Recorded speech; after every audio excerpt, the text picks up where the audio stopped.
Brandon. There we go. It's recording. Hey, He's everyone. Hi. Now, it's not live. I didn't actually push it to YouTube or anything, so it's just a recording. We'll play around with this, and maybe we'll actually do an actual video or something like this in the near future that we can both push or share or do something with. Perfect. Sounds good to me. So, hello, Winnipeg or Manitoba, or whereabouts are you? Yeah, that's correct. We're based in Winnipeg, Manitoba. Okay. Yeah, I went to high school in Fort Richmond, so know the area well. St. Vital, I grew up there as well. Oh, In nice. Tuxedo. Yeah, in Tuxedo we lived there for a while as well. Yeah, I'm in Tuxedo right now.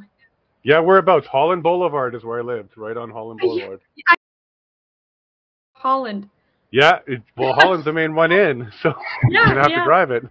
That's so funny. Wow. Yeah, there's a house on the wow. end right by the school, 600 Holland, I think it was. Big Right brown St. house. Paul? Yeah, like right on the end of the field. Yeah, that's my wow. That was what? That was your high my school? Yeah. Well, my brother went to that one. I went to Fort Richmond, so I had to take the bus, Grant. I had to take the Grant bus all the way to Pembina, all the way down every day, and all the way back up. But minus 40, we still did that. So fun. Yeah, no, Winnipeg is great, actually. I enjoy growing up there. A lot of music. I'm sure you guys do the bands and the basement bands and still do all of that. Oh, yeah. Well, there's not much to do when it gets cold. No. I'm hockey. You're hockey? Yeah. Yeah. That's my thing. That's all right. But now you guys are advocating. You guys are doing stuff. You are getting a little bit more than an education now. You're getting a real education. That way. Never expected this. We weren't really, Brandon had said this before too, but we're not really the activist types. Never been that kind of person before, but things just got a little too crazy for us, I guess. So are you both at University of Winnipeg or Manitoba or one of each, or? Well, I was at Red River College. I actually am not there anymore. I had one term left at Red River College doing business administration, but essentially I could only take like one class or something because of these mandates, and they'd only allowed a certain number of online classes, and then they were all filled up, so only in-person classes were available, but I wasn't allowed to attend in person. So I just said, you know what, I'm not going to be deferring for a year and have to wait and put off my career, so I'm just going to get a job and drop this, and I don't want to give them money, so I didn't get to finish. Yeah. Did you get a job? You found something? I did get a job. Where? Yeah, marketing specialist at Richardson International. Oh, they have the building still, Richardson? Yeah, there's another building as well, though, which is the Innovation Center, so I'm at that. So I'm not actually at the main Richardson building, yeah. But it's like down the road. It's like a 2-minute walk, basically. So that's new. They didn't have that before. So what are they doing with the Innovation Center? So it's like the food and ingredients space. So there's a lab there. There's like a full industrial kitchen, and it's where they'll do like testing on the oils and different ingredients. So I'm in marketing food and ingredients. So we're focusing on like marketing the oils and the margarines and things like that. So it's pretty cool. It's really awesome. Enjoy that. Facility. And Brandon, how about you? Yeah, I'm over at University of Manitoba. In September 2021, I started a master's degree there in science. I got a term in, and then come January is when I got booted out for another term. And then in May, I got back into the lab, thankfully. Still masked up, but yeah, I'm happy to be back in the lab and continuing my master's. So did they even consult any science on this one, or what? Not any science. No, their science they consulted. When you ask them for any science, they're not receptive to that. They don't really respond with any actual tangible information. It's more so, this is what we're doing. Stop asking questions. Follow along, or you're not coming into the building, type of thing. Oh, wow. So that's what I was met with when I started asking questions.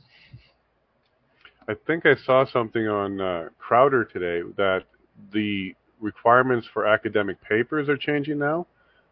Scientific academic papers, peer-reviewed, they do not require as much science, and you should now factor in the social aspect of it. Discrimination, racism, etc.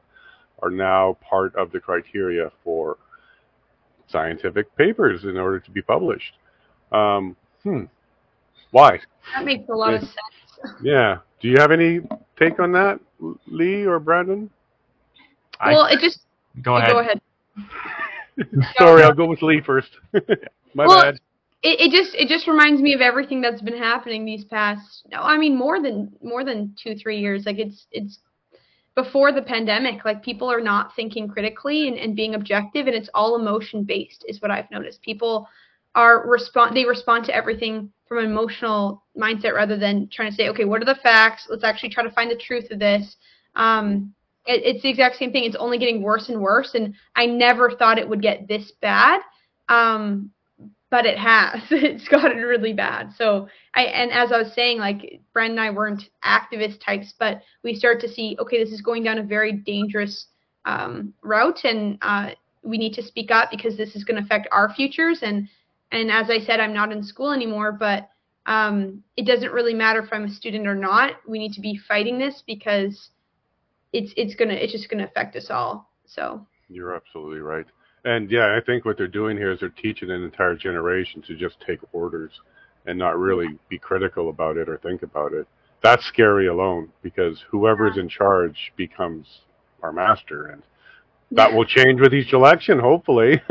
and just quickly, I saw that too in my own classes. Another reason why I didn't even feel like finishing it, I felt like I wasn't learning anything, and they were kind of indoctrinating the students. There's a lot of propaganda happening, and I was telling someone there was a paper that I had to write. It was basically, can't remember exactly what it was, but it was essentially giving me the opinion that I had to basically hold, and then support that. So say something like, how are workplaces today misogynistic? How are all workplaces today misogynistic? Something like that. And I was like, well, they're not, but you're giving me the opinion already, and then I have to prove that. Whereas rather, let's prove that they actually are or not. It just, that sort of stuff I couldn't stand. So I was more than happy to not finish that program. I wasn't learning anything. Yeah, you did. You learned what you didn't need to learn. So you actually accomplished a massive education out of that program. That's true. Yeah, so you got that out. So we'll get you the diploma of intelligence. It will come out of there. And then Brandon. And then how about you, Brandon? I mean, universities and medicine and science were the least inclusive places over the last year or two. They kicked out a whole host of students for personal decisions that actually didn't affect anyone else, because it became quite apparent that everyone could be infected and transmit the virus. So that really didn't make much sense, excluding a whole host of people from attending university, going into professional programs, medicine, dentistry, etc. But so I think that inclusiveness in these scientific journals is pretty much just for show, because on one hand, you're kicking out all these students, and then you're trying to be inclusive on the other hand. It doesn't make sense from my point of view, at least. Well, about with Harvard, so depending on your race, you'll have a different chance of getting in. So I'm sure you're familiar with, if you're Asian, your chances are lower, etc. How do you feel about race-based merit? It's ridiculous. I actually got canceled before the pandemic because I brought that up. I said it should be about merit-based hiring, or merit-based in terms of getting into school. It should have nothing to do with your race. And diversity is important, but diversity of thought is important. Diversity, like, there's different types of diversity, and I feel like people are so focused on race that they're actually being racist by doing it. And I think a lot of these people know what they're doing. They have a different objective here, but they're kind of using, labeling people as racist and this and that to silence people. Because no one wants to be racist. There's the majority of people are not racist, and they're scared of being called that and labeled that. So they're using that. But yeah, I just think it's so funny that Harvard has been turning down Asian students who have very high academic scores, and they're overwhelming these universities, or to them they're overwhelming them, so they're not letting them all in. And it's like, well, that's just racist. You're not letting them in based on their background. Like, what's more racist than that? That's discrimination. I believe that's the definition, if you look it up. It's the definition, yeah. but they want it to Yeah. appear equal, right? But it's just, yeah, it's wrong. It definitely is. Do you think it diminishes the value of a Harvard degree? Like going Absolutely. forward, are we going to look at those a little bit differently now? Yeah, absolutely. I mean, I wouldn't even want to support a school like that does that. So, but yeah, I would say it does. And everything that these universities and colleges have done since the pandemic, I think, has opened a lot of people's eyes to what they're doing and how woke they are. And people are realizing maybe we just don't need to go to university. I don't necessarily agree with that. I think there's a lot of value in it, but we need to get back to what universities were and what they stood for. Which is critical thinking and truth and learning, academia, and we've kind of lost that these past, or at least realized we've lost that these past number of years. Absolutely. I think it's been a long transition, maybe from the mid-'70s and on, to liberalize the arts and liberalize the education system.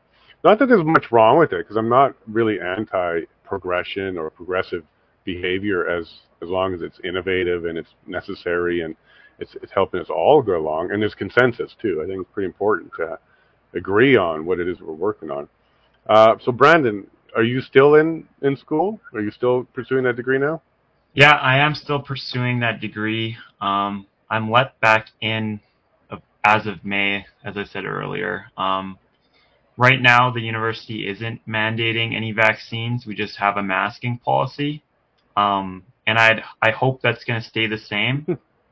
Not the masking, the vaccine policy. But I'm a little unsure about the winter. I don't know what's in store for that. I'm a little surprised that masking is still happening, even with YouTube and others totally dropping the requirement to not to talk about it anymore, and it really wasn't all that effective. I'm surprised that they're still pushing that one too. Is there any movement happening where you guys are pushing back on that, or is it just you're allowed to make a statement, or you have a safe space to complain but nobody's listening, or what is it the mechanisms you have on campus in order to get your voice out there?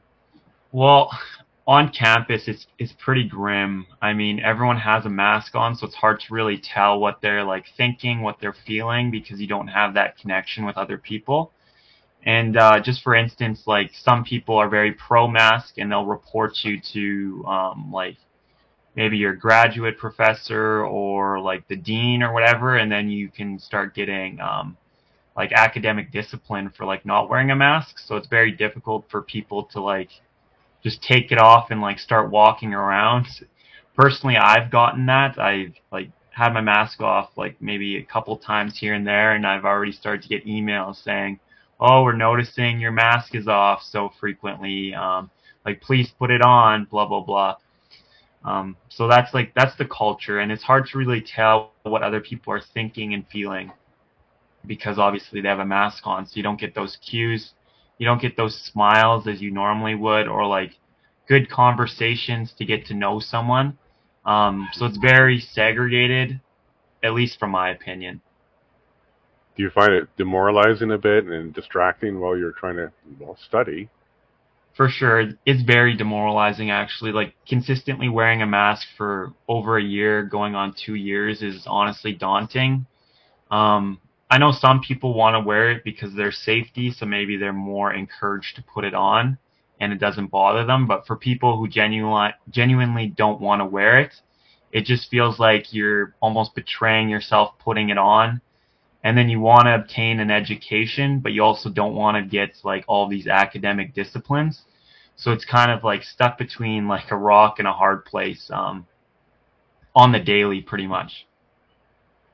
So specifically for you, because you're in science, how is it that you can sit through a class about the scientific theory and process and how we discover and move ahead, but yet at the same time have to wear a mask and know that there's very little or no science behind that? So at the same time, you're like a hypocrite in these education that you're getting. How do you internally deal with that? Because there's definitely going to be a pull. Yeah, it's for me personally, it's very disheartening. It feels like I'm wasting my time at times, but I remind myself like why I wanted to do this in the first place, to get an education. But it just seems so contrary in my mind that it's hard to really focus on my schooling. It's hard to really like put my best like foot forward when like you feel like I don't really think there's any evidence behind this, but I'm doing it anyways to like appease other people. I feel like other people think the same way, but no one's doing something about it. And it's sort of just like this push-pull mental type of state of like trying to put your head down and work, and then also like trying to be like true to yourself. And then, yeah, it's complex as a student, at least. Forever, we've been taught not to bully and to be very open to the people around us and to do that. But now we have like academically endorsed bullying happening to non-mask wearers or vax. And it seems to be endorsed now. We're supposed to segregate. We're supposed to talk as if they're not all human. How do we fix that? Like, we've spent years learning how to not to be bullies, and then yet here's the system itself being a bully. That's a really good question, honestly. At times, I mean, there were times during the pandemic when maybe it was a little bit darker in terms of the mandates were still there, and I know Quebec was talking about taxing the unvaccinated, things like that. All the vitriol and anger towards the unvaccinated, it felt pretty disheartening and hopeless for a time. But even now that people don't seem to be as afraid anymore, I think what was really fueling that anger towards the unvaccinated was the fear, and fear driven by the media, by our own prime minister, the politicians, all of them. As that's dissipating, I'm noticing people are starting to be a bit more rational and ask questions and not be so quick to anger. So I hope that we learn this lesson once we kind of do get the truth out there and that becomes the accepted narrative, so to speak. I think that's really going to help people say, okay, what just happened, and let's reflect on how we treated one another, and let's learn from that. This could end up being a really good lesson for people on how not to treat others when you're scared. I hope that's how it goes. Well, I just spent the hour before this speaking to a gentleman in the UK, and he is fighting a vaccine injury. So he has a brain injury from his vaccine, and he's been struggling for quite some time on that one, pushing that issue forward. But he's also starting to get more hope, because it seems like the tides might be turning a bit, where people are starting to come around a bit more, that maybe we weren't fully receiving all the truth, and maybe our government, prime minister, office, health officials, maybe they were working with bad information and passing on bad information. I don't want to necessarily accuse the government of intentionally lying to us, because I know they rely upon reports and other things from other places, but they also should have known better, maybe asked a few more questions, especially when they have a lot of people pushing so hard. Specifically, the convoy. The convoy came through Manitoba. Did you guys check it out, and what was your opinion on the convoy? Yeah, maybe I'll jump in here. So we met the convoy in Winnipeg. They were cutting through, and there was a ton of people there. Both Leigh and I were very inspired by it, and actually we had no plans to go to Ottawa, and just because of that, Leigh, myself, and my girlfriend actually spontaneously decided to just drive to Ottawa after that the next day. And so we got the full experience, like the first Saturday of Ottawa, and it was packed. Like, I can't even guess how many tens of thousands of people were there. It was amazing. The fact that you had all these people like in such a small area and everyone was so well behaved, it was incredible. It was like multiple like stadiums flooding into one area, but everyone was just like so happy to be there, like waving flags, and like obviously the weather's terrible, but it was still like a great mood.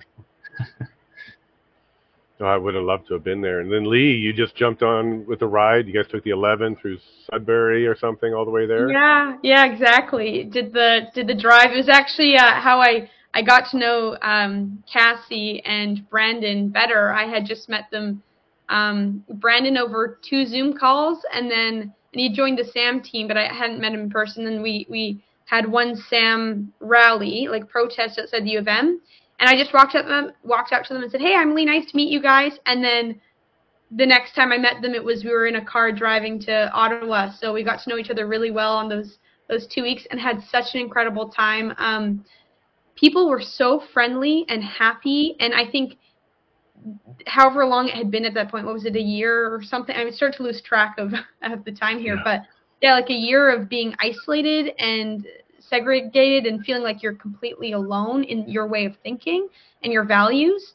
And then to just be in this space where like you all agree that this is wrong and we're here together and I'm not alone was just the most incredible feeling. And yeah, we couldn't stop smiling. The energy there was amazing. People were like shoveling snow, and there was no garbage on the streets. You know, I think the city took away the garbage cans. I can't say that's 100%, but we didn't see any garbage cans. People were just bringing plastic bags and like garbage bags and making sure all the garbage was like packed and put aside. And so it was super clean. People playing chess and kids playing hockey and people hugging. You could go up to anyone, just give them a high five, and everyone's just beaming. So it's almost comical how the media represented it, because it is so off. And if anything, that just sort of solidified it for me that they're not trying to report honestly on these things, that there is, they've kind of chosen a side and decided what they're trying to push. So that was disappointing to see, but it was eye-opening. Well, I think you gave them a little bit of credit there, because you said they've chosen a side, which would imply that they had the choice to pick a side. I'm not sure they even knew there was a second side. I think they were fed, excuse me, one agenda, one narrative, and they just ran after it. Yeah, exactly. I think if you took any of those reporters and took them aside and had a coffee and said, "Why are you here?" they would show a report and say, "Well, we're told that these guys are bad, and we're told that we have to fight this." Because they didn't even go into the crowd to really talk to them. No, there weren't. We actually didn't see any reporters there. I didn't see any reporters there. I remember talking to Brendan Cassidy, saying, I think it's really important that we go to this thing, because we're not going to know what really happened there if we don't go, because I know the media is not going to report this honestly and with integrity. And we need to be showing people the honest stories. Like, let's go. And we spent it was like 10 days or something we spent there actually at Parliament, interviewing people and just saying, why are you here? What do you see here? Like, what were your reasons for coming? What's your story? And we got all sorts of stories, unvaccinated, vaccinated, people coming together from across the country just saying, this is government overreach. We think it's harming people. We care about people, and we think this should stop. But we want to do it peacefully, and we want to do it in the Canadian way. And the Canadian flag has never looked more beautiful to me. I look at it differently now. It's amazing to hear the other side complain about the Canadian flag now. Say it's a symbol. And you hear them about the American flag too. It's a symbol of something else now, and it's weird to see that happen. But you have some empathy for the other side. Like, have you tried to consider the other side? Being so scared, believing your government, believing your healthcare officials, trying not to fall into what other people be like Facebook misinformation or just internet misinformation. Can you empathize a little bit with some of the ones that are kind of more lost with their fear? I'll let you go, Brandon. Yeah, I definitely can. I honestly feel bad for them. I really feel bad for them, actually. Just because what we know is just so different from what's like what they believe in, and like firsthand, like Leigh was saying, being in Ottawa, I experienced it, and then I'd turn on the TV and just see something so completely different. It was like questioning my reality when I was in Ottawa downtown. I was texting some of my friends. I was like, this is like propaganda in real time if I've ever seen it. Like, thinking back to like history class, I was like, this is definitely what it would be, because it's almost comical from what I saw with my own eyes to like what's on the TV. So I definitely feel sympathetic for people who buy absolutely everything the government says. But at the same time, it's like a two-way street, right? If someone doesn't want to hear out what I have to say and will get angry towards me, I can still be sympathetic. But then there comes a time where I'm just like, suit yourself type of thing, and I can't continue to extend myself to continually try and like bridge that gap between the differences of, I guess, opinion. But yeah, I would say I have sympathy, but when you're locked up for a while and like treated poorly, it's hard to dig deep to pull that sympathy like out of you and still have it when, like, for instance, you can't go to a restaurant, you can't go to a gym, you couldn't go to school, and like most of your friends or family aren't really doing anything about it or even saying anything about it. So it's hard to be like put all that aside and still be sympathetic, but I think it's necessary to do so. Yeah, exactly. Yeah, I mean, Leigh? yeah, for myself, the way that I think of it is these people, the people who are they honestly believe the narrative that is being peddled to them, and who are not so nice to this side. I try to understand and be compassionate of the fact that they are being abused and traumatized, essentially. I mean, as Brandon was saying, it's very hard to sort of come to terms with the fact that people can treat one another that way. And both of us, I'm sure so many people have had experiences with loved ones doing that and doing things that you couldn't imagine them doing, getting rid of you, whatever it is. But at the end of the day, like, I had a conversation with someone, they were saying we can't push them away once they start to realize what's happening, rather than saying I told you so. As good as that may feel to say after 2-3 years, it's just important to say, I'm glad you're finally here. I'm glad you're here and welcome. Like, come on over, kind of thing. Because we really need to be able to forgive what happened and just bring people to this side and wake them up when we can and understand that they've just been seriously abused too. So doesn't make what they did right. It's not exactly an excuse. But yeah, you just need to get past it, I think.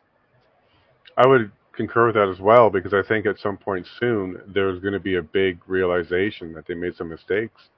There was a couple holidays where families were pushing family members to go and get vaxxed just to show up. There was a lot of families separating during Christmas and stuff because of this. And I think at some point in the future, there's going to be mothers and sisters and aunts who were pushing other family members who are not going to feel so good about themselves in the future.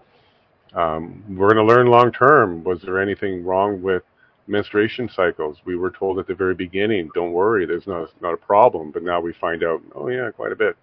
Are we going to find out in another year or so that young boys are affected?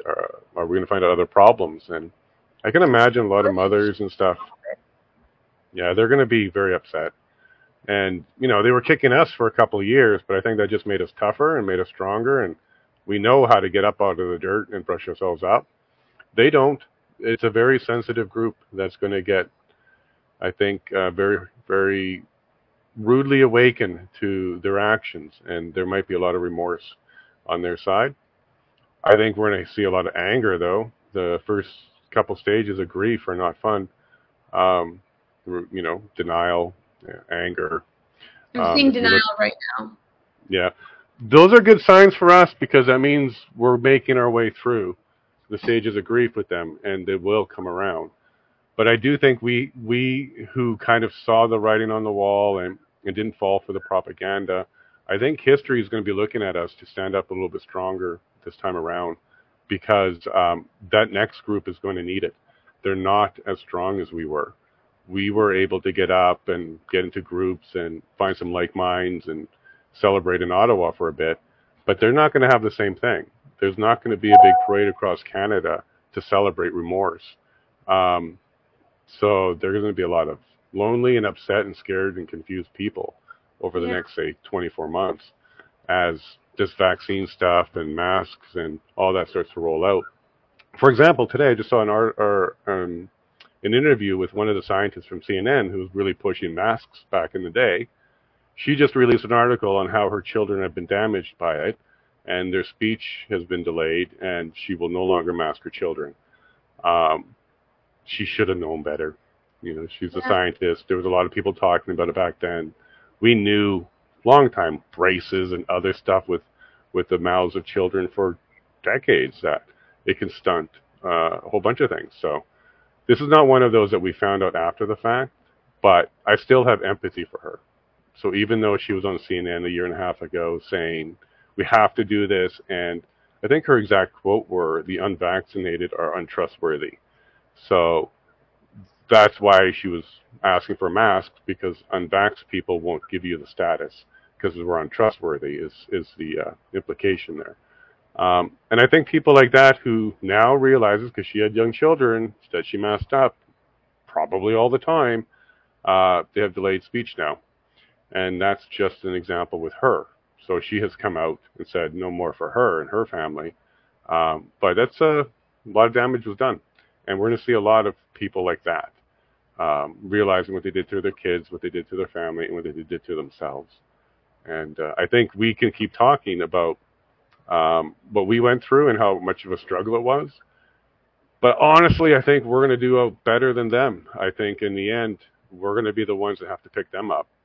Yeah, and we're mentally prepared almost for all this too. Well, right? that's kind of what happened. They kicked us and they beat us, and we were like in the boxing gloves, taking all the hits, and we got toughened up. We got used to getting up and walking into a room and getting eyeballed. We didn't mind. Walking into the grocery store with no mask, I didn't mind. So now when they need the help, I think we should be ready for them, because it's going to come. And if you just look at the 90%, 91% success rate is what they're toting for vaccines, that means for every one of us, there's going to be 9 of them that we need to help. So yeah. I hope we can keep an open mind and an open heart on what's about to come, because even though our oppressors oppressed us, they're going to be very weak. They're going to struggle with the next phase, because they're not built like us. They're not strong and critical, and they don't even. Can you imagine if you lived in a world where your government told you everything, and then all of a sudden, after an inquiry that happens, you find out your government lied to you, and they're still your government? Yeah. Where do you go with that?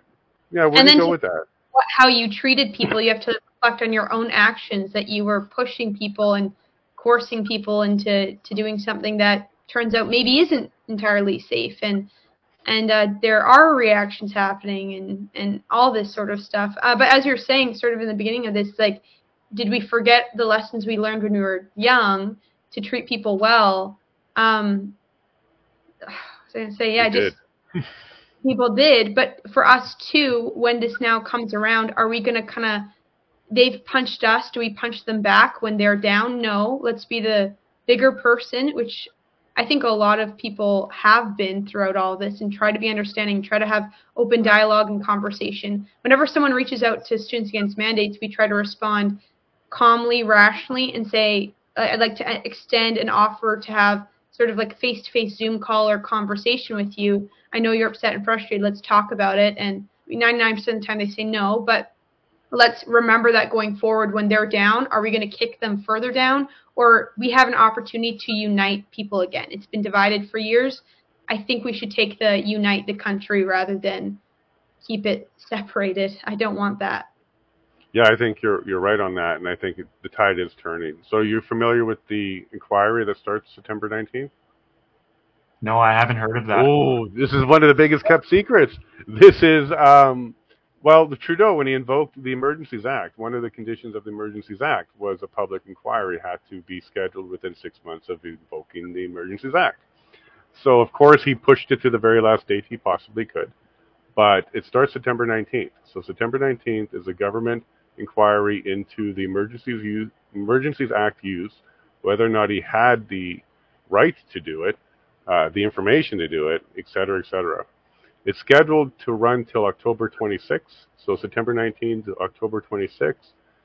Dozens of witnesses, all sides, chief of police, the mayor, they're all going to be there, and it's streaming. They're streaming the whole thing.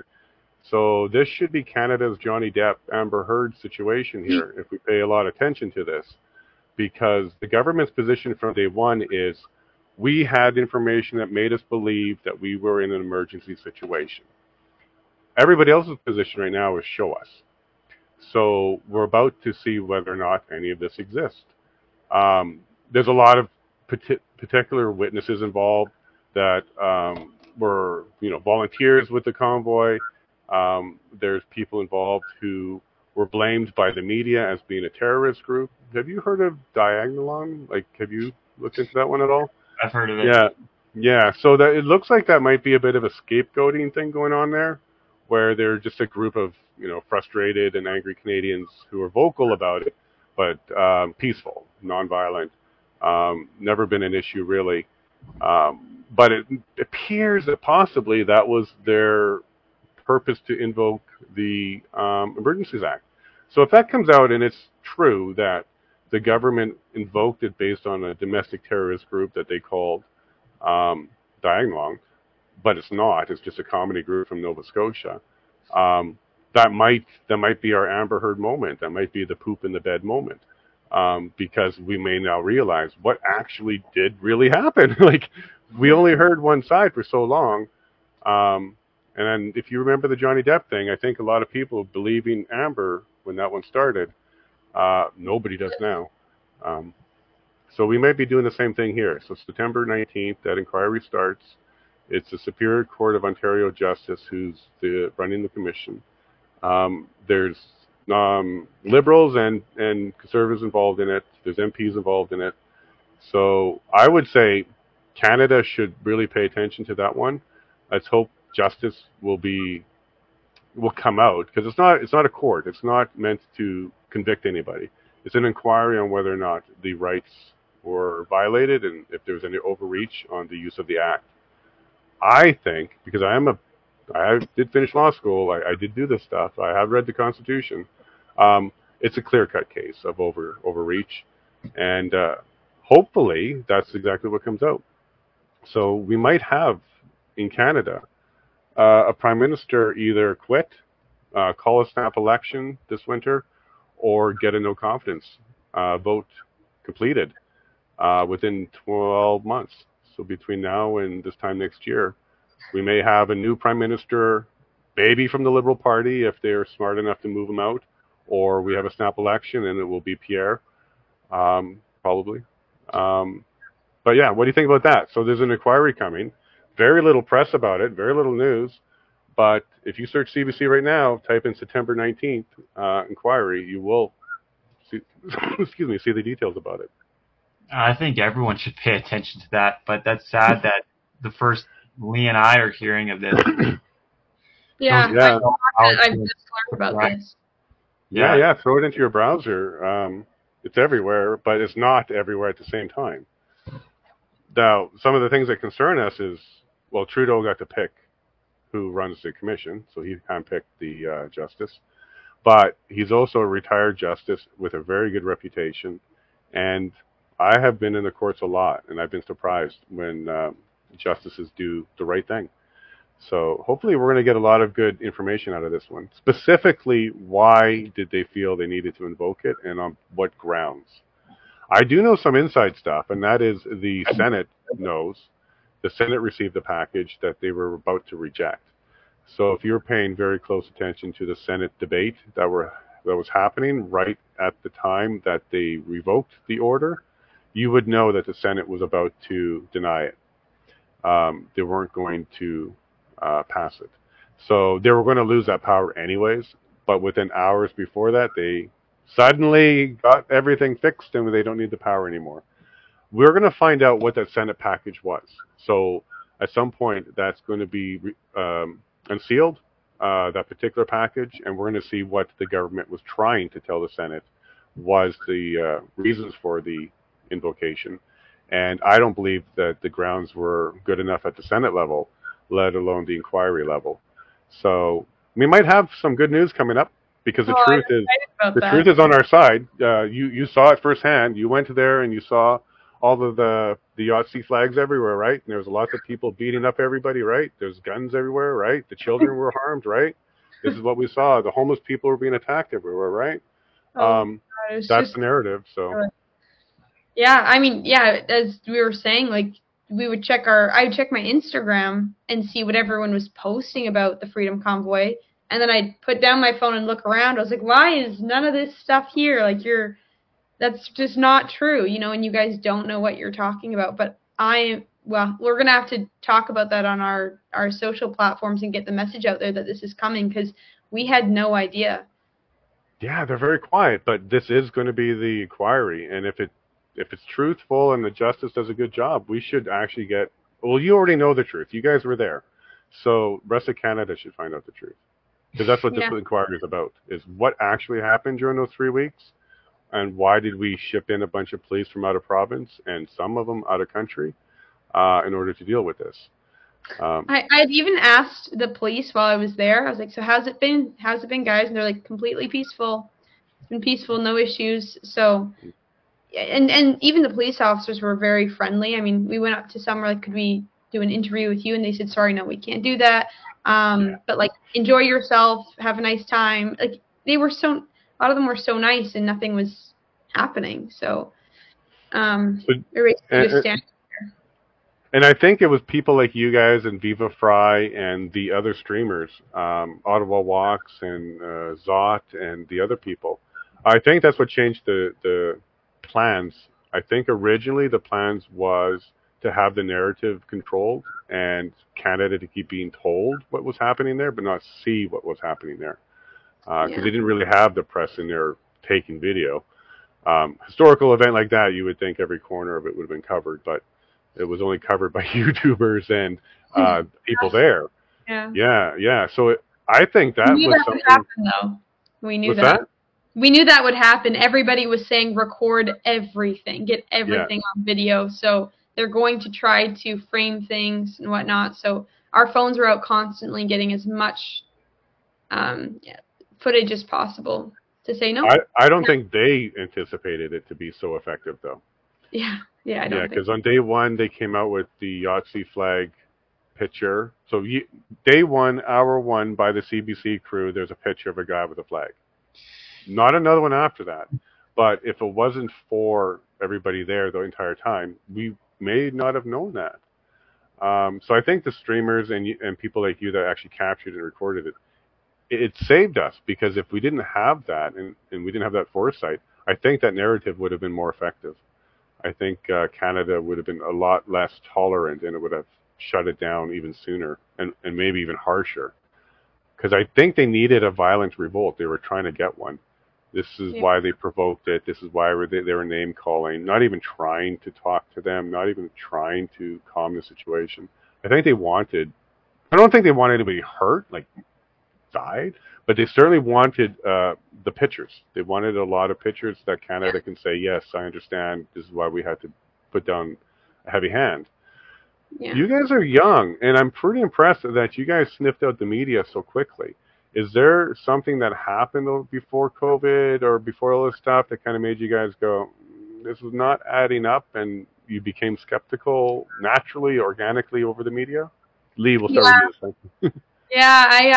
Well, I had a long time ago something with a family member, which that was my initial thing. It was about a month long, where a relative was just basically being scrutinized in the media, and then after a month it came out that it was totally false, and then the whole narrative completely switched. So I remember thinking, like, that was weird. I was watching them clip interviews so that, the individual would say something, but then they clip it to just one part to make it sound like they were talking about something else, but they were actually not saying that, and just clipping everything to make it look bad.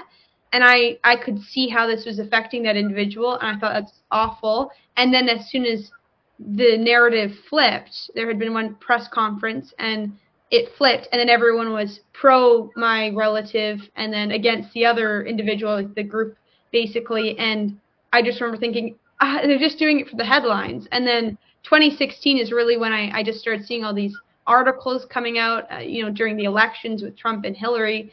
And I just started saying, okay, instead of listening to a headline, I'm going to listen to a full speech by any of the politicians, like not just Hillary and Trump, but all these different individuals. I want to hear their full opinions out of their mouths. And what I was noticing was it was never the way that it was never represented properly.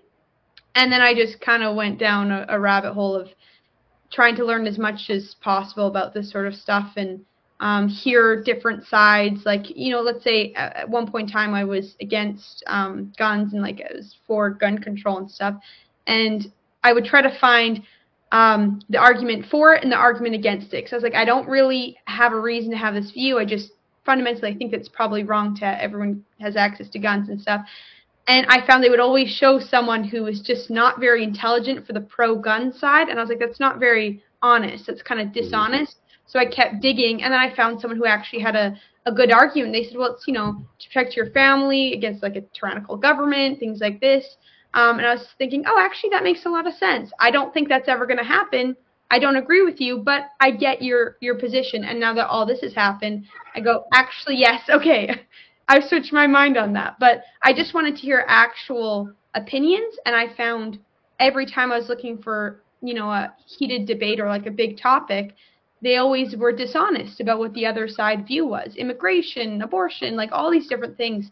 They're just not being honest. And so when the pandemic happened, I already didn't really trust them, and I'd always look into whatever it was that they said. Whatever the headline was, I went further and looked into it, and a lot of the time, 9 times out of 10, it was dishonest or misrepresented. Wow. So I'm kind of happy and glad that you went through that, because that definitely gave you the cynicism you needed to go forward. I got a little thing for you. You want to do a little role play?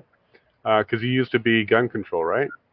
Well, okay. I wouldn't even say that. It would have just been you're just open to the subject. Yeah. Yeah.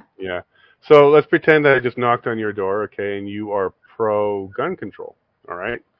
So, knock, knock, hi. This neighborhood, we've had some crime in this neighborhood, and we're going around and we're offering people some advice and some information on guns, and we're wondering what your position is. Are you for or against additional gun control? So I'm supposed to be for gun control? So I'm for gun control. Wonderful. Can I put a sign on your lawn here that says "gun-free zone"? No. Oh, why not? Yeah, exactly. Why it's not? just advertising. We don't have any protection. That's even just a perfect argument right there. Like framing it that way. Do you want to advertise that you're against guns? Who's going to want to do that? It's your target at that point, right? It becomes real very quickly on why people necessarily own guns, maybe want to have it in the neighborhood. You don't necessarily have to own one, but the deterrent is the factor here. And if you're going to disarm your criminal with the deterrent, you then become very unsafe. And if that's actually what you're asking for, be careful what you ask for. Because what if you get it? What if you actually get it?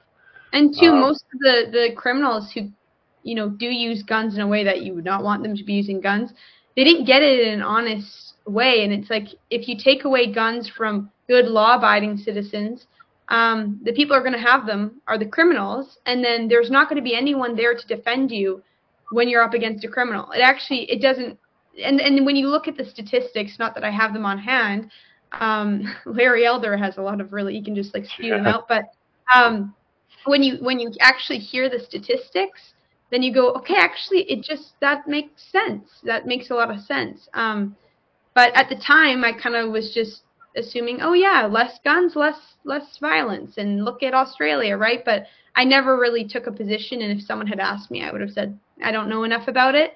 But I think too many people decide their view based on what's popular, and then they're so adamant and aggressive about it, and I've never understood that mentality. Well, that's very wise of you, Leigh, to pick that up so early. And then you, Brandon, did you have an experience with the media? Did someone slander you, or did you have some sort of something happen to you prior to all this that made you at least be more aware and more cynical? Yeah, actually, it's kind of funny. Way back in high school, had this debate in grade 12, sort of a joke debate, whether like the New World Order, that type of thing exists, and like my team was pro it, so we had to prove that the New World Order existed. And so like not the wrestling team, but the actual globalist, right? Yeah, like the elites, like a little group that has a lot of power over the world. And like started reading into it, like the American dollar bill and like the triangle with the eye and like New World Order on it. And then reading the history of Freemasons and sort of this secretive group, and then like the circumstantial evidence around JFK and then 9/11, and I was like, well, a lot of these things have a point here, but it's just hard to really nail down in fact because everyone believes history is so different. And anyways, we end up winning the debate on like a subtlety or whatever, and that opened my mind at least to thinking some things of what we're told in history is just a lie or intentionally a lie. And then so as things progressed with Trump, I just saw with like Hillary Clinton and like the WikiLeaks, and like I even went on the WikiLeaks myself and started going through them, and I was just thinking like, this is so obvious that she should at least be prosecuted for this. And I thought like if the average person did this, they'd be in jail so fast. But someone of her status was just untouched, and I knew then at least the world was skewed in favor of people who were essentially untouchable by traditional laws. And then I saw like Julian Assange being the one who was being prosecuted when he should actually be, in theory, a hero, as long as he's not, I guess, leaking other things. But and so that really tipped me off with the whole Trump thing, and yeah, just weird messaging on the TV, and just like it didn't seem to be balanced at all. It seemed to be very just take this guy out. He seemed to come out of nowhere. And it really just clicked in my head that this is like sort of just a small group that runs things, with like Clinton, Bush, just constantly trying to, or actually winning office. And it's just like a small little clique that actually runs things. And I just knew, or at least I thought in my mind, that the ultra wealthy is just not someone who's on my side as an average person. And with the whole COVID thing, those were the main perpetrator. Not, I shouldn't say perpetrators if I'm being balanced. The messengers of this COVID narrative were the ultra wealthy. And based on my past experiences, these were people that I could not trust, and were people that I traditionally thought as liars and manipulators and were above the law. So yeah, I just felt I could not absolutely trust these. The messaging out of Wuhan, like I knew this is one of the most dense locations in the world. If there's a viral outbreak to occur, like there would just be death like no other. And comparing that to the population density of somewhere like Manitoba, and to have like one Mickey Mouse case come here and then the University of Manitoba randomly shuts down, the very instant I heard that, I thought it was a joke. Like there would be students in the halls coughing, sick, dying before we even really had a chance to shut things down, with international travel and how frequently people are in connection with each other. So I just knew it was a complete mockery from the get-go. The rules didn't really make sense. And then like how the vaccines came out, specifically right after after Biden was elected, and then this was this big thing of how, way to go, now Biden has the vaccines, and then it was just a central focus just on the vaccines, and there was really no there's no other way that you could get around it than just taking the vaccine. So I knew based on that, like things have gone amiss. And putting the pieces together over time, since like that debate that I mentioned earlier, it was the same players, and yeah, I guess this was their time to strike. As I was thinking then, I didn't really know how they're going to do it back when I did the debates, but I knew something was coming based on the information that I researched. And in hindsight, I think this was it, based on the information that I know now. And yeah, it's just, yeah, that's how I've gotten to this point. Well, did you remember the clip from Trudeau where he said COVID is our opportunity for the reset? Yeah. Yeah, it's like just right out said it. He's like, this is our opportunity to reset everything.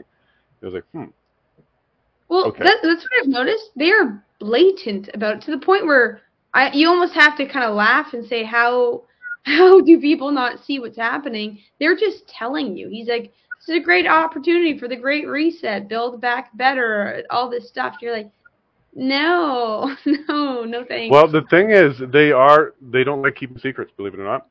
We're the ones that call them a secret organization, but they're actually wide out in the open, and they don't they don't actually like being secretive in the shadows. They get a lot more, let's say, satisfaction under the fact that we do it to ourselves, and they're telling us. So you go to the Ontario government website, you're going to find WEF is referenced on their website for digital IDs. I saw that.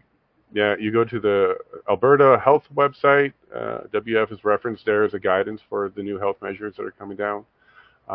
They're in everywhere, and they're doing guidance, and they're doing these little studies, and they're doing these papers, and pushing the 2030 agenda. Now, with that said, we're not all going to change the world here today, but what do you think? What do you think we can do? Yeah, like what do you think we can do? You guys are fighting mandates. I'm running for office. I really expect that if we can get into the 45th Parliament, which will be the one where Justin's not there, because I don't think he's going to make it all the way there, but it's the one where we get to go and start cleaning things up. So how are you with, let's say, the Constitution in sections 91 and 92, where all of our government overreach is stemming from? For example, mandates. Like what you guys are fighting happened only because of the Canadian Health Act is in place, and the Canadian Health Act itself is an illegal act. It violates Constitution sections 91 and 92. So how do you feel about Canada's chances of actually doing something like revoking the Health Act and getting us back onto at least our Constitution and starting there in order to rein back some of this government overreach? Brandon, we'll start with you on this one. I think there's a pretty fair chance, honestly. I think with all this messaging, they really want to demoralize us and just like keep hitting us with all these things like famine, like the fertilizer thing, global warming. Well, not necessarily global warming, the mechanism. Yeah, that's a dud now. They stopped. It's climate change. Yeah, climate change. Yeah, it didn't warm. It went cold, so they have to change the name. Yeah, and the measures they're putting in to follow through with that. But I think people are waking up. I think we need to be persistent and continue to take legal action, because I guess that's the only way you can sort of officially bring these documents to light and have them like presented in a court of law without necessarily just going crazy and having anarchy. So I think we still need to use those mechanisms appropriately and speak to people, speak to our friends and family, because I guess that's really the first point to start with. Definitely everyone has a friend or a family member that doesn't see what we see or disagrees, so those are probably the easiest spots to start with. And then if you can show them what we see, well then they now have the obligation to show their friends this, their family this, what we see. And then I think it can spread like that, almost like the supposed virus spread. But I think if we just like turtle over and like talk about like Agenda 2030 and how we're toast, I think we will be toast for sure. So yeah, we don't want to give them too much credit than they deserve. They definitely are strong, and there's definitely some politicians who support like the World Economic Forum and their agenda, but there's also people who just have no idea what's going on and genuinely want good things. And if you can convince them what we're saying is actually the truth and is the good thing, not what the government is saying, then I think it will be the people versus the perpetrators, and then I think the people will win. So I think we just need to start talking with people and take the necessary steps, like the legal system and peaceful protesting, and going from there. Wonderfully said there, Brandon. And how about you, Leigh? Yeah, I mean, exactly what you said, Brendan. I think if we can get people to become skeptical about, what they're doing here and open their eyes, the people do have the power. We're the majority, and we have the power to change things. And I'm even, like, just take that video you did on the fertilizer, like infused nitrogen fertilizer. That's something I would never have looked into before or cared about. But now that I'm skeptical of the government, I was like, okay, well, they're saying we need to reduce the nitrogen emissions in the air from this fertilizer, or, climate change is going to take over and be a huge issue. Well, now I don't really trust them. So I watched something like that, and you're talking about the closed loop system. And it's like, okay, that just makes sense. They're lying again, and it almost makes you want to, like, push back harder. Well, the more that they push and do these sorts of things, people are going to start saying, I don't really trust you. I'm going to look into this a little bit further, and we're going to start finding the solutions, like either get rid of this act or like make amendments to this, and we'll push for that change. And they're going to have to listen to us because there are more of us than there are of them, right? But it is really just about not giving up and continuing to speak up, not caring about what other people say and think of you in the moment, because we're right. We are right about this. And did you check out my Twitter? I actually got into an argument with one of the Agriculture Canada's scientists. And he gave me more information than I think he wanted to. Just give me a second here. I'm going to pull it up, and I can probably get it into the stream. Where is it? Because what I did was I put a post up, and he decided to respond and defend the position. However, it didn't go so well. Just give me 1 second. Yeah. I have it. Yeah. It didn't go so well for me. He gave me all this information. Oh, poor guy. Yeah, well, he actually didn't give any information. He just made excuses, which didn't help his situation. Man, I got so many tweets here. Just 1 second. There we go. Search. Bit of a pattern I noticed with people who tried to debate us. They go to like the emotional and just attack your character or like get angry at you. But I go, well, how about you give me the data and prove me wrong? I'm open to changing my mind. In fact, I'd love to change my mind. I don't want to think what's happening is happening. I'd love to think it's just a mistake, a misunderstanding. Well, yeah, and that's actually my position with him was just give me the data, give me the reports. I'll look at it. I'm not intimidated by the reports. Sorry, I can't even spell my name right now. There we go.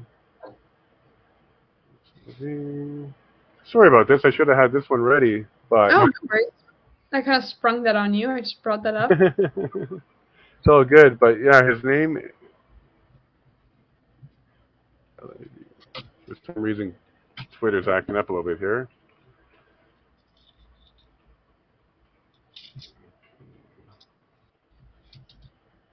There we go. Little quote from him. Got it. Okay, so let me now figure out how to add the screen share.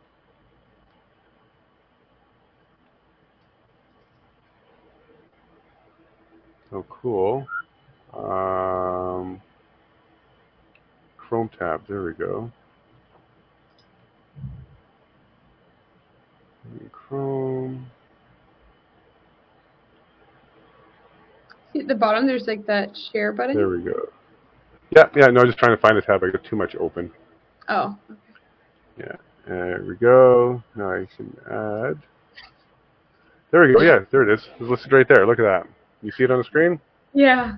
No, seriously. So here's the quote from him. Global science informs governance, which determines policy, which may direct science efforts. And that's in response to why the 30% reduction. Global science. That doesn't sound very good to me. So let me go back to the main thread. So he jumped onto this thread, which is getting a bunch of attention because we only had a week left to give comments to the federal government. And if you go through this thread, you'll see he pops up here. Hudson Block. Beef Production Systems Research Scientist, Agriculture and Agri-Food Canada. So there's a long debate here where he keeps telling me that the data exists, but they can't get it to us. We should Google it. We should look for information from outside of Canada. And each one of these I countered him. And the end of it was this open letter to the Minister of Agriculture. And they didn't respond. We didn't get a response to this. But if you look, what we ended up doing is we got the Canadian government to admit that the 30% nitrogen reduction is based on no science. It's based on global science, but they can't provide the sources or provide the information. Yet, they want farmers to go ahead and make a decision on what to do and whether or not they have an opinion on this new policy. How do we do that in the real world? How do we actually create new policy, ask people to do things, but give them none of the information that they're asking for and provide no validation on why we're doing this. Now, Brandon, you're the scientist. How does this happen? I mean, I think it's political science, but if science or if data, I shouldn't say if science, it just seems like bad terminology to me. If data supports this stance, well, then just share it for everyone to review. That's like academic integrity 101. Share the data, share the publications, share the evidence that you're using to back this claim, and then show it to everyone else, show it to scholars, non-scholars, and most people should come to the same conclusion. Or at least you can show people how you came to that conclusion. Yeah, I think the government needs to be more transparent if they're going to make such rash measures, and at least show the data that supports it. And they don't, as you just pointed out. They don't do that with the lockdowns or the pandemic. The universities don't do that with the mandates, the vaccine mandates, the mask mandates. So it's basically just do this because we said so. But yeah, I would say you need to share the data if you're going to make a claim like that. We remember math class when we have to show our work, right? How do we do the long division? We have to show our work. We got to source our information. Yeah, math is racist now, haven't you heard? So. Yeah, quite the culture war that's going on out there. That's a whole nother video. We could talk about Florida and our children and indoctrination. And, you know, you guys may have come at the tail end of the major stuff. Maybe you guys lucked out a little bit, but the current generation is going through one heck of a, I don't know. Really I got a 7 and a 5-year-old. Like, this is interesting. They're 2 boys, and I think courting and dating and that whole world's going to be very different for them. Even for you guys, it was a little bit different than it was for me. We used to be able to chase girls, and it was okay. You can't do bad things, of course, but you were allowed to chase girls and let them know that you're interested. But now that's a no-no now. Anyways, on that note, I think we have a chance. I think with students like you and young people like you guys who are standing up, seeing it, you're not falling for it. I think you're going to inspire a lot. In the next 12 months, it's going to really, really be the time for people like you to shine, because not only do we have to get the message out, like Brandon kept mentioning, we do have to teach our family and the ones around us. But Leigh, you're bang on. Media needs to get back to what it was. It used to be cynical of the government. It used to be a contentious relationship. And it's supposed to, because just like science, when you have 2 opposing sides working on it, usually like in a debate, you will get, you know, the truth and you'll work out the issues.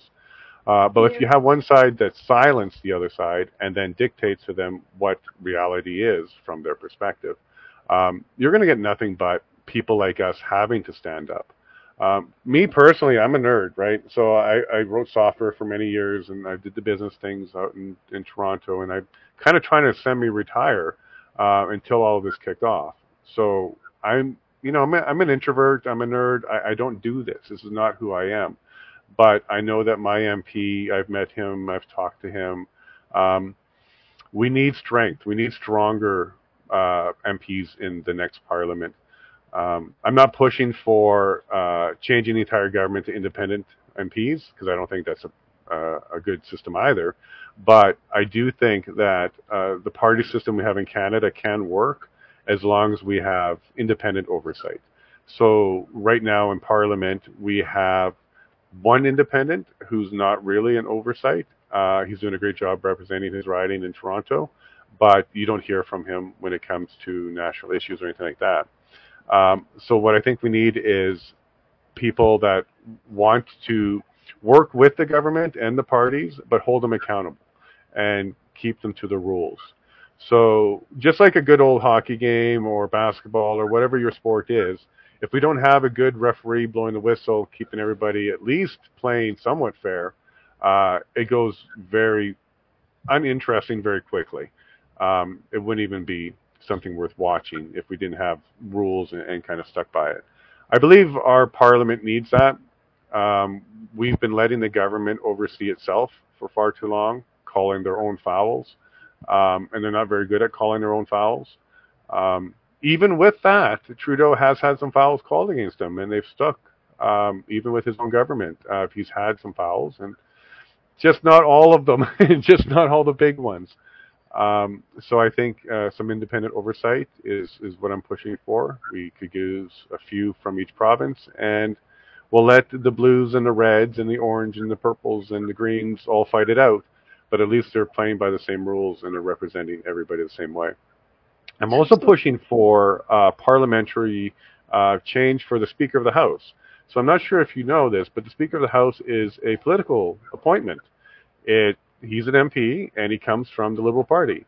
So the government in charge gets to pick the person that's supposed to facilitate the debate in the House.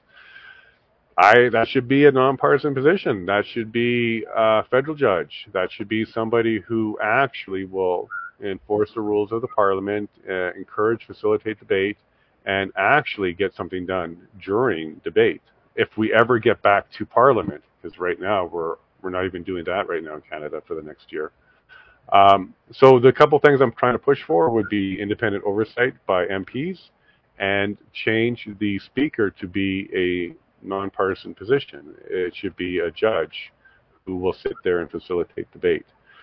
I don't think we need major reform. I think our Constitution is pretty strong. We just need to get back to it. We haven't been using it for quite some time. Ever since Trudeau Sr. gave it to us, we really haven't been using it. I don't know if we want to get into the Trudeau Sr. giving Trudeau Jr. the blueprints in order to do this to us or what, but that's where we're at. We have a Constitution. I think it's strong, and I think if we stick to it, we'll get her done. And Brandon, I was really impressed with the fact that you recognize that we still have a system in Canada where we could do due process and we can trust it.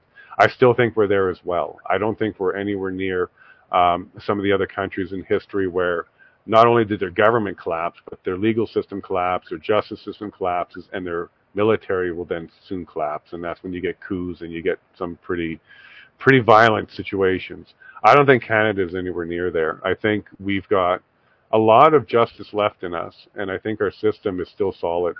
I think the next 12 months are going to be very critical for that. So we're going to see the decision on whether or not mandates were allowed to stop us from flying. So that decision is going to be coming out, because that's one of our constitutionally protected rights, is mobility, and that was taken from us. I also think that this inquiry on the Emergencies Act is going to be a big one for us as well. So I'm keeping an eye on those two. September 19th, the hearings start. It'd be great. Maybe we can do, all three of us will be on there talking about it while it's happening. We can sit there and watch some of the witnesses and maybe do some commentary. We'd love that. Yeah, it would be. Yeah, like I'm not sure if you watch Read a Law or even Viva when they were doing the Johnny Depp stuff, but there's a lot of LawTube is what they call it, where there's legal minds and commentary on top of the legal proceeding. So I'm down for that because I think we should set that up. Yeah, because I think having your voice on there, it's going to be wonderful. And let's see what comes out. They're going to have to show it. The evidence is going to have to come out. The witness testimonies are going to come out. We're going to hear from the chief of police, the mayor of Ottawa. I don't think we're going to hear from Justin himself, but definitely people from the cabinet or at least part of the security and information side of things. Oh, we didn't even hear from him during the Freedom Convoy. I can't imagine we're going to... He had COVID, so he... Yeah. Yeah, no, I can imagine how that conversation went. It's like, sorry, what, they're in Manitoba now? I'm not really COVID. Yeah. I'm double vaccinated, but I've got COVID. Yet But do you remember it actually changed? It started with him COVID, and then it went to his kids had COVID, and he didn't have it. So even that narrative changed. Originally, it was he was gone for COVID, and then it came out, well, at least they changed it, to be his kids have COVID, he didn't have COVID, but he was going to isolate anyways. He's losing track of his own lies and stuff. He's like, oh, well, this doesn't line with my own thing here. Yeah. Yeah, the man who doesn't know how many blackfaces he's done. Yeah. I know how many I've done. I've got the number. It's in my head. I don't have to think about it. I'm pretty sure most people are that way too. But yeah, so I'm going to wrap this up. Getting late for you guys and getting late for me. So Brandon, before I let you go, do you think that students your age that are currently in, it was Winnipeg, University of Winnipeg, Manitoba. Manitoba, Yeah. are they paying attention? And do you feel like there's going to be a student awakening at some point here where, come on, it's our next generation. You are young, bright ones. Are they going to wake up? Do you think you can see that happening on the campus? It's hard to say. So I'm a graduate student, so I'm not actually around the younger generation of students all that much. I would actually be teaching them. But just for my little area, there's some people who I sort of get the sense that they would be against this, or at least against the masking and sort of like the mandates. So I think there's a few. I know of some friends who are against this, who are also still in school, that would be willing to push back. But I'm not gonna bet the house on it, to be honest. I think people our age and younger are like they succumb to social pressure very easily with social media, and they're very self-conscious. So I think even if they did oppose this, unless it was the cool thing to do, or unless there was like a ton of people doing it, they wouldn't do it. And in fact, they might even like laugh at it, even if they agree with it, just to fit in. So I honestly don't think there will be. I'm hopeful and I want people to speak out, but I don't think there will be, to be honest. Unless like it goes really draconian with like booster mandates. Even then, I think it'll be hard pressed for us to dig these people out of the woodwork who oppose this, just because people are just so scared of speaking their mind these days. Yeah. Yeah, and I can see why, because even just speaking your mind momentarily on Twitter, and the bots out and the hate is out. Yeah, you guys get it all the time too, I'm sure. Yeah, and Leigh, and your last thoughts? Yeah, just people need to stop being so afraid of it and afraid of the cancel culture and whatnot. But Bren's right. Like, I saw this well before COVID, and I felt isolated even before COVID, just with the way that I thought, because people just seem to agree with whatever is said as long as someone says it with confidence, and they seem like they're sure of themselves. Everyone else just seems to nod and say, yeah, that's probably true, and yeah, I agree with that, even if it's the most nonsensical statement. So I'm worried about my generation, but more and more people, and the younger generations, but more and more people are waking up. And you know what? The Students Against Mandates team is going to help wake them up. So that's what we're doing, and we've woken some people up. So that's exciting, and I agree with you. We'll get there. Yeah, I don't want to say we're not hopeful. We're hopeful. Yeah, you're getting there, because it takes sometimes to relate with somebody that's similar in age will help as well. And I'll leave you with one little story that you just triggered in my mind. So I went back to school late life. In my late 30s is when I went to law school. So I did the nerd stuff first, and then I did the law stuff second, because I was just very curious, and I didn't want to be intimidated by the law in any way, shape, or form. So I went back as a mature student. I was in Brampton, which is a very diverse community in the Toronto area. I was the only member of my group in that entire class. I was the older one. I was male. There was a lot of females in that class. And just before the Trump thing, there was always a lot of talk about Trump and Hillary and all that. I was the only one that said he's going to win. Because I was watching the data, I was watching the polls, and if you remember, before Trump, everything was saying there's no way he's going to win. Hillary's got this in the bag, et cetera, et cetera. But if you look at comments on stories, it was all Trump side of things. And if you look at the actual information, it seemed like he was having bigger crowds, et cetera, et cetera. So the narrative wasn't matching the data, being the nerd. So I was the only person in the law class that put my hand up that, yeah, no, Trump's going to win. I think he's going to win. I think we've been lied to. The polls are wrong. CNN is wrong. MSN is wrong. And boy, did I take a lot of heat. A lot of heat. Right. And some of the R words were thrown around because of my race. But anyways, the next day after the election, and he won. That was the quietest classroom. Everybody sat straight forward. Nobody made any contact with me. And I think that's what we're going to see again after the inquiry and after some other things. They're going to be really loud before, and then we're going to get to the decision, or we're going to get to the moment where we all find out. For example, maybe an inquiry, there's going to be a question asked of one of the people that's very pivotal. Did you have the science? Maybe something like that. And maybe the answer comes out as no. We're going to have a moment. And I think the very next day, what we got to do is walk in with class. Don't brag. Don't tell them I told you so. Nah, nah, nah, boo, boo. We did this. It's just to recognize that they're gonna know where they sit. And in my case, they all sat in their chair, back straight. It was the most attentive class I've ever seen them be. And just 24 hours before that, it was mayhem. And these are legal students. These are the people who are studying to become in the law. And I saw that behavior. And they weren't all young. Some of them were mature students just like me. So, look, I think at the end of the day, no matter how much they yell, scream, kick, and cry about their position, what they think is going to happen, they know how to swallow the truth at some point.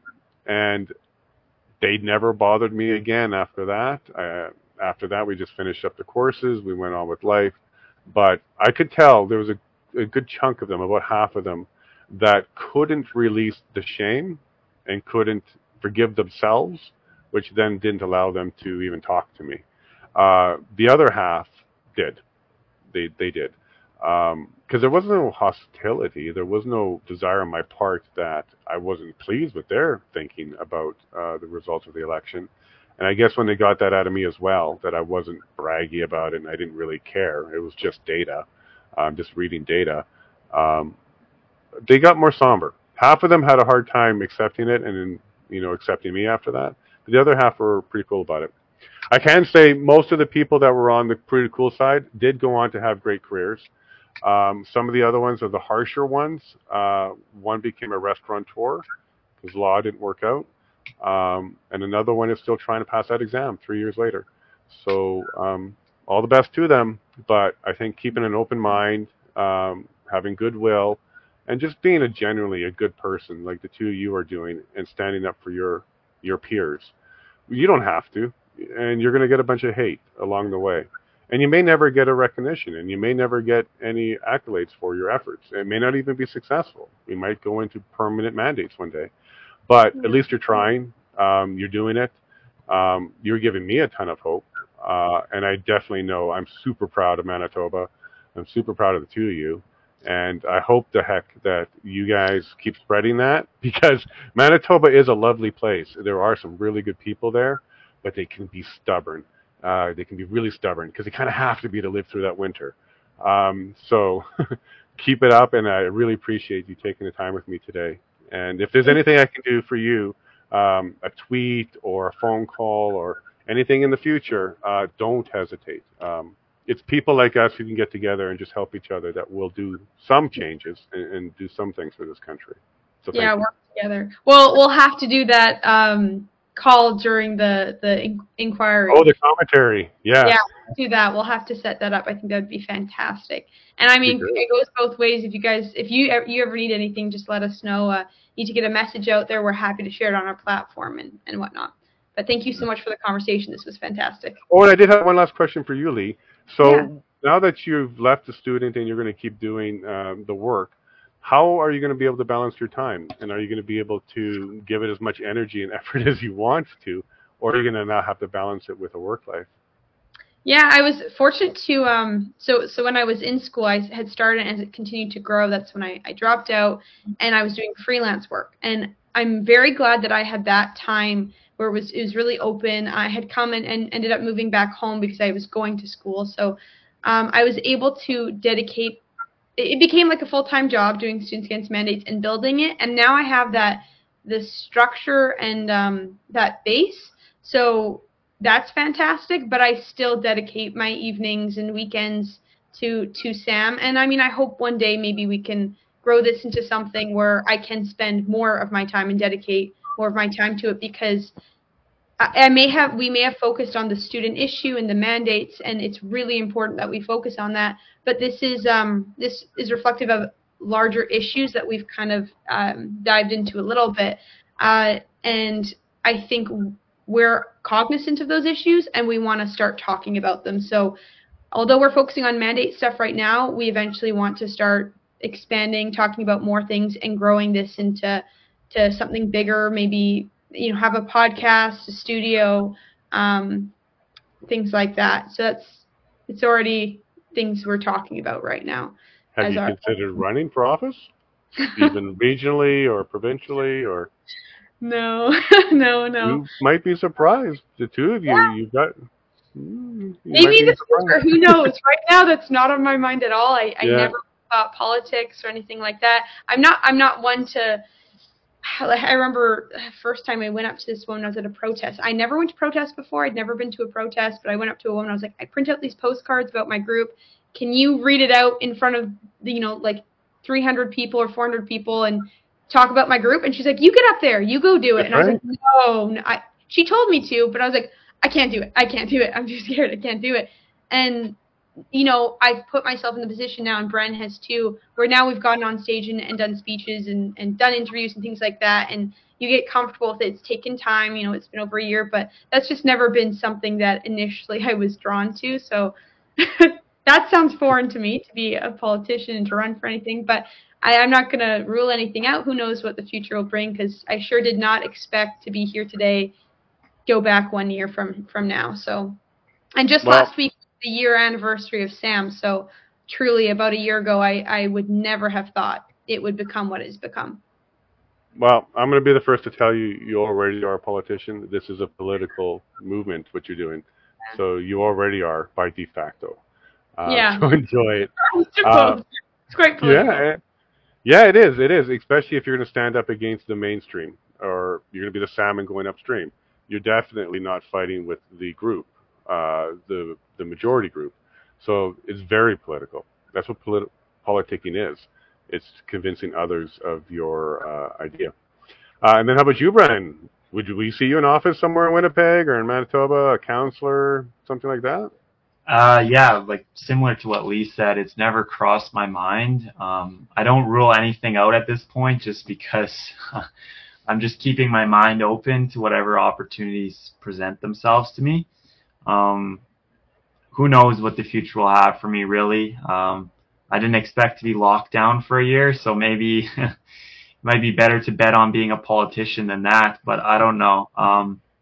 My career goals were science and going through that, but maybe I'll make a change at some point if an opportunity like that presents itself. Maybe I'll jump on it. Yeah. Well, I think more scientists that are actually politicians would be a benefit. We have a lot of legal minds and we have a lot of business minds, but very few scientific minds. It would be nice to see a little bit more of that in there, like someone like a Dr. Peterson who has psychology to be in there. It would be amazing to see someone like that in the chamber doing a debate, or someone like you, Brandon, who's you won the New World Order debate. You know how to argue. So maybe, yeah. And I like your answers. Don't count it out. But thank you for your time. And we're going to do this again, and we'll make that commentary work out. So clear your calendars for September 19th, and we'll see how that goes. And was it Cassidy, or Cassie is the girlfriend? Cassie, yeah. Yeah, okay. So say hi to Cassie, and hope she enjoyed her drive across Ontario. Will do. Yeah, she'll have to join us even if she's available. She should join us for that. Sure, yeah. You don't have to be part of S.A.M. to be part of this. We're a bunch of Canadians talking. Oh, is she now? Oh, yeah, wow. She's S.A.M., yeah. Okay, so is the three of you running it, or you got more than that? There are 5? There's probably 5 strong, consistent members helping out with S.A.M. There's like a larger group that supports us, but for like day in, day out activities, I think it's about 5. So there's like the leadership team, and then we have, you can just go onto our website, and there's the newsletter that you can sign up for and become a S.A.M. member. So we have hundreds of S.A.M. members, and some of those people will volunteer for events and help us out in certain ways, whether it's like organize, like a potluck or the Assiniboine Park event, Canada Day, things like that. But then I'd say it's about 5 leadership individuals who are kind of the day-to-day running the organization. Well, maybe our next video that we do, maybe a little bit more official, I'll dress up and stuff, but we can do all of us, maybe all 5 or 6 of us on it. Great. Pretty cool. Let's do that. We can do a big conversation about S.A.M and how we can get more support across the country. Like with Western bringing back in the mandates, we want to see that as the last headline like that. There should be no more like that. And are you guys going to be tackling the mobility mandates, so requiring the vaccine to fly? Yeah, we're against all really, mandates. We haven't all mandate related. That, but yeah, we're against all of the mandates. Yeah. So we do speak to it on all of our platforms. Like, we do bring those up. I mean, obviously, our main thing is we want people to have an access to education. But we've spoken about the mobility rights. We spoke to Brian Peckford about it, interviewed him, and discussed the mobility rights, and very adamantly against that too. So all of it. I mean, we just want people to have the right to choose and not be coerced in anything, and especially, you know, informed consent is extremely important, and people are not being given that. Yeah, so we'll push back on all of these fronts. Well, thank you, Leigh. Thank you, Brandon. Thank you, S.A.M. You guys are doing a great job. So proud of you. Winnipeg rocks. And maybe one day I'll see you guys in person. If you're ever out in Alberta or I'm out there, we'll make that happen. Thank you so much for your time. Let's do it. Great. Thank you so much. Good night. Bye, Jason. Bye. And if you liked this video, remember to like and subscribe and press that notification button to receive more information like this. You can also follow me at yellowhead.vote to stay informed and get the inside scoop. Thank you.